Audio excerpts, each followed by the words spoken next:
Selamlar dostlar, nasılsınız? Umarım iyisinizdir. Bugün Bursa'da kendi evimdeyim. Sizlere manzarayı göstermek istedim. Şöyle hemen manzarayı gösteriyorum sizlere. Şöyle bir manzaram var. Çocukluğum burada geçti bu manzaraya bakarak. Tabii önümde bina yoktu o zamanlar ama yine benim manzaram şöyle.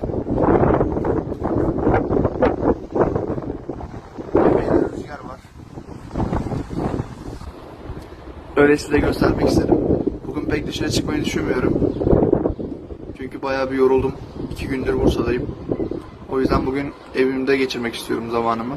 Biraz bilgisayar falan oynarım. Ama belli de olmaz. Hava güzel olduğu zaman yine dışarı çıkabilirim. Öyle yani. Sizlere göstermek istedim. Teşekkür ederim. Buraya kadar izlediniz. Like'larınız için de teşekkür ederim. Yorumlarınız için de teşekkür ederim. Kendinize iyi bakın. Görüşürüz.